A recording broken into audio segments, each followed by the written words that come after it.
Carlos Zárate, tenemos que revisar la información de del mundo y en Venezuela particularmente, lo que ocurrió. ¿Cómo estás? ¿Cómo estás? Chan tiene un solo destino.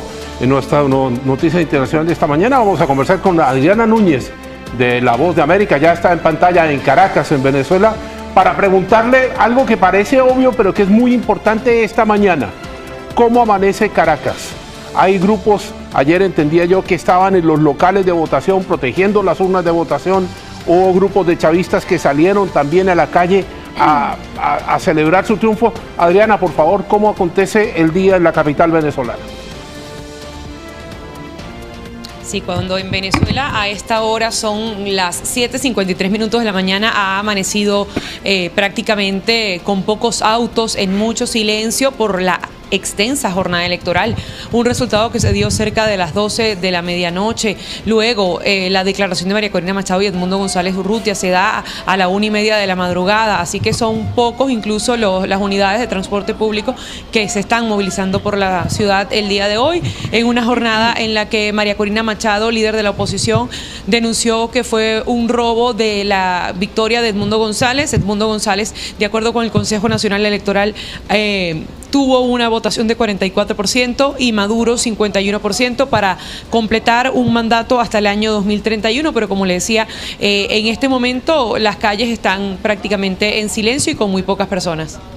¿Hay algún indicio de que la oposición venezolana va a mantener algún tipo de manifestación, algún tipo de reunión? Y lo otro, con respecto al tema del Consejo Electoral, ¿sale cuestionado el Consejo Nacional Electoral venezolano tras estos resultados?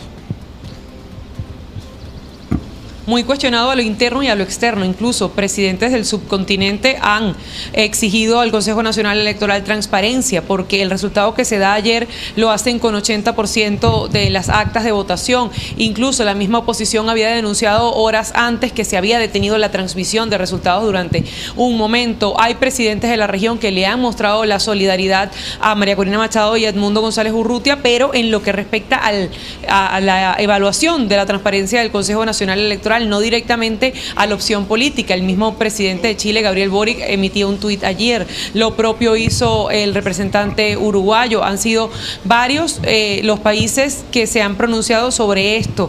Y hay que decir que a lo interno, algunos especialistas dicen que no se puede decir que la tendencia es irreversible cuando falta un número de actas importante. Eso ha generado que incluso se le exija al Consejo Nacional Electoral que, si da un resultado como ese, que muestre cada uno de los resultados mesa por mesa. Adriana, nos llamó ayer la atención, especialmente acá en Chile, una especie como de comandos de sujetos que iban armados, con la cara tapada, y que sacaron urnas de votación tanto en Caracas como en otras ciudades de Venezuela. ¿Se sabe quién organizó eso o qué autoridad hay detrás de esa recolección y ese amedrentamiento a quienes estaban cuidando los locales? Son diferentes cosas a la vez. Por ejemplo, ayer en Caracas hubo mucha, si se puede decir, militarización, o había, luego de la jornada electoral, un número importante de efectivos de las fuerzas de seguridad militares, obviamente sin ningún tipo de explicación. Esos que se llevan las urnas, hay que decir que el Plan República, que son los militares, tienen la responsabilidad de la custodia del material, pero hubo algunos estados del país donde se reporta que fue irregular la manera como se llevaron esas cajas, pero eso es responsabilidad de la Fuerza Armada Nacional, que una vez concluya la votación, una vez se cuenten los votos, una vez los testigos tengan las actas, resguardar el material electoral. Bien, le vamos a dar las gracias a Adriana Núñez de La Voz de América, que está con nosotros desde Caracas, Venezuela. Adriana, muchas gracias, que tengas un buen día. Gracias a ustedes. Bien, y nosotros seguimos analizando un par de cosas, Chan, para compartir con ustedes. Hay dos situaciones que hay que tener bien claras acá. Ya. 51.2 a 44.2 es el resultado, entre comillas, oficial de la elección. Hasta que ese resultado no se compruebe, y eso fue lo que dijo el gobierno de Chile y varios gobiernos de la región, ese resultado no va a ser validado por otros países de la región. Claro. Ahora, estando Maduro en el poder, y esto no es nada nuevo lo que voy a decir, Maduro se va a quedar con esta versión de su Consejo Nacional Electoral y tiene todas las herramientas para quedarse en el poder, más allá de que uno pueda desde afuera, de acuerdo a los antecedentes, interpretar que hubo fraude. Llamaron la atención varias cosas. Un intento que fue del gobierno venezolano de reubicar a venezolanos que vivían fuera de Venezuela para que fueran a votar a Caracas, por ejemplo, o a Mérida o a San Antonio, cosa que era imposible. Eso es una limitación del derecho del voto. Y lo otro es que da la sensación que sí tiene la oposición venezolana el carácter suficiente y el empuje suficiente para conseguir los votos, pero conseguir el poder es otra cosa diferente.